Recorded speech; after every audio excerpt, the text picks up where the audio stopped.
नमस्कार दोस्तों, हमारे YouTube चैनल स्टॉक टाइम में आपका स्वागत है। इस वीडियो में हम बात करेंगे आईसीआईसी प्रूडेंशियल और आईसीआईसी लंबार्ड के क्वार्टर 3 के रिजल्ट के बारे में। साथ ही साथ हम बात करेंगे टाटा मेटालिक्स यानी टीएमएल के क्वार्टर 3 के रिजल्ट के बारे में। तो डिस्कशन शुरू करने से पहले कहना चाहूँगा कि अगर आपने हमारे चैनल को सब्सक्राइब नहीं किया तो कृपया सब्सक्राइब कर लें और बेल आइकन भी दबा लें। सबसे पहले हम बात कर लेते हैं आईसीआईसी लंबार्ड जनरल इंश्योरेंस के बारे में। कंपनी की तरफ से यह जारी किया गया प्रेस रिलीज है, जिसमें आप देख सकते हैं कि जीडीपीआई यानी ग्रॉस डायरेक्ट प्रीमियम इनकम जो कंपनी का रहा है वह क्वार्टर 3 में 54.93 बिलियन रहा है, जबकि पिछले साल के क्वार्टर 3 में यह 46.99 बिलियन रहा। इसमें 16.9% की ग्रोथ कंपनी ने दिखाई है। अगर इसके बाद 9 मंथ के बारे में बात करें तो 160.48 बिलियन पिछले 9 महीने में कंपनी का जीडीपीआई रहा है, जबकि पिछले साल के 9 महीने में 133.11% रहा है। इसमें कंपनी का 20% से ज़्यादा ग्रोथ देखने को मिली है। अगर पीबीटी यानी प्रॉफिट बिफोर टैक्स के बारे में बात करें तो यह क्वार्टर 3 में 4.65 बिलियन रहा। वहीं पिछले साल के क्वार्टर 3 में 4.21 बिलियन था। इसमें यानी 10% से ज़्यादा यानी 10.5% उछाल है क्वार्टर ऑन क्वार्टर। अगर 9 मंथ के बारे में बात करें तो पीबीटी 9 मंथ में 15.40 बिलियन रहा। वहीं पिछले साल के 9 मंथ में 12.73 बिलियन था। इसमें 21% की उछाल कंपनी ने दिखाया है। पैट यानी प्रॉफिट आफ्टर टैक्स की बात करें तो यह क्वार्टर 3 में 3.53 बिलियन रहा, जबकि पिछले साल के क्वार्टर 3 में यह 3.18 बिलियन था। इसमें 11% की ग्रोथ है। अगर 9 मंथ के हिसाब से बात करें तो कंपनी का पैट 12.92 बिलियन रहा है, जबकि पिछले साल के तीन क्वार्टर में 9.59 बिलियन रहा। इसमें 34.8% ग्रोथ कंपनी ने दिखाई है। अगर कंपनी के ROAE यानी रिटर्न ऑन एवरेज इक्विटी के बारे में बात करें तो यह क्वार्टर 3 में 14.3% था, जबकि पिछले साल के क्वार्टर 3 में यह 14.6% था। 9 महीने के हिसाब से बात करें तो यह 18.1% के हिसाब से रहा है। वहीं पिछले साल के 9 महीने में की बात करें तो 15.1% रहा है। 2022 के फाइनेंशियल ईयर में यह 14.7% रहा है। कंबाइंड रेशियो की बारे में बात करें तो यह 104.4% रहा है क्वार्टर 3 में, जबकि पिछले साल के क्वार्टर 3 में यह 104.5% रहा। वहीं अगर पिछले 9 महीने की बात करें तो 104.6% रहा। वहीं पिछले साल के 3 क्वार्टर में लगातार 111% रहा। अगर 2022 के इसके परफॉर्मेंस में बारे में बात करें तो 108.8% यह रहा है। ऐसी प्रूडेंशियल लाइफ इंश्योरेंस के बारे में यह कंपनी की तरफ से जारी की गई प्रेस विज्ञप्ति है। यह stand alone revenue and profit and loss का जो समरी है। अगर इसके नेट रेवेन्यू प्रीमियम अर्निंग यानी नेट प्रीमियम अर्निंग की बात करें तो यह क्वार्टर 3 में 94.65 बिलियन रहा है, जबकि क्वार्टर 2 में यह 95.82 बिलियन रहा था। अगर पिछले साल के क्वार्टर 3 की बात करें तो तब 90.74 बिलियन रहा।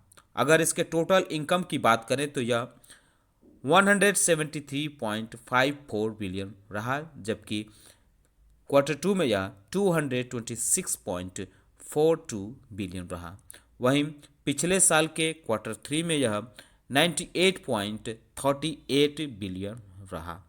अगर प्रॉफिट बिफोर टैक्स यानी पीबीटी के बारे में बात करें तो इसमें क्वार्टर 3 में यह 2.25 बिलियन रहा, जबकि क्वार्टर 2 में यह 1.99 बिलियन था। वहीं पिछले साल के क्वार्टर थ्री में यह 3.11 बिलियन रहा।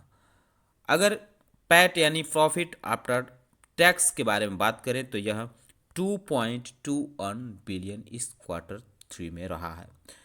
क्वार्टर टू में यह 1.99 बिलियन था, जबकि पिछले साल के क्वार्टर थ्री में यह 3.11 बिलियन रहा है, यानी इसमें गिरावट कंपनी ने दिखाई है।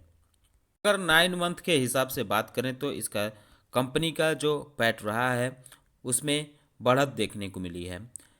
इस साल के 9 मंथ में कंपनी का पैट 5.76 बिलियन रहा है, जबकि पिछले साल के 9 मंथ में यह 5.69 बिलियन रहा है। कंपनी के मुताबिक जो कंपनी का नेट प्रीमियम अर्निंग है वह 9 महीने के हिसाब से 3.9% बढ़ा है, यानी इस बार कंपनी का नेट प्रीमियम अर्निंग जो रहा है वह 259.30 बिलियन रहा है, जबकि पिछले साल के 3 तिमाही में यह 249.62 बिलियन था। अगर इसके टोटल इन्वेस्टमेंट इनकम की बात करें तो इसमें गिरावट कंपनी ने दिखाई है। कंपनी का कहना है कि इस बार इसमें गिरावट रही है। पिछले साल के 3 तिमाही में यह 242.17 बिलियन था, जबकि इस साल के 3 तिमाही में 123.78 बिलियन रहा है। कंपनी का टोटल एक्सपेंस जो है वह 9 मंथ के हिसाब से 15.4% बढ़ा है। कंपनी का पिछले 9 महीने में टोटल जो एक्सपेंस रहा है वह रहा है 46.98 बिलियन, जबकि पिछले साल के 3 तिमाही में यह 40.72 बिलियन था।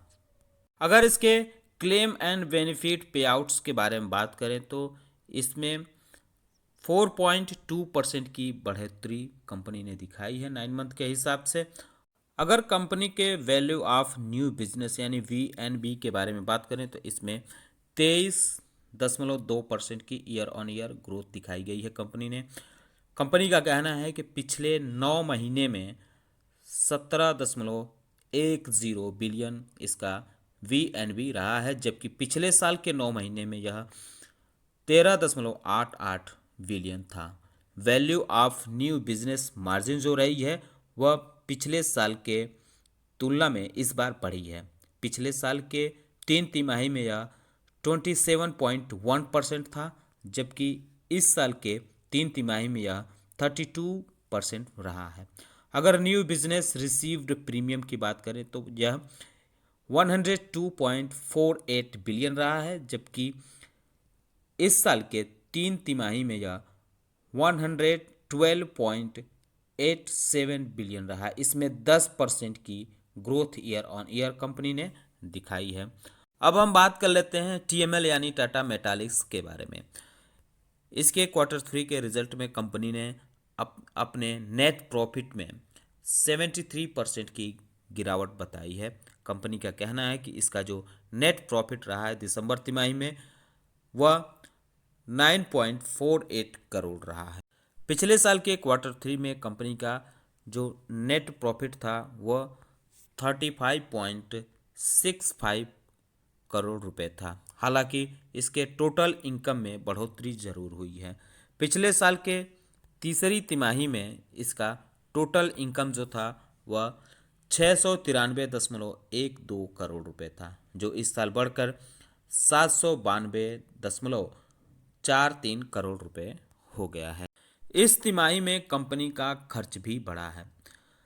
पिछले साल के तीसरी तिमाही में कंपनी का जो कुल खर्च था वह 642.83 करोड़ रुपए था, जबकि इस साल यह बढ़कर 780.18 करोड़ रुपए हो गया।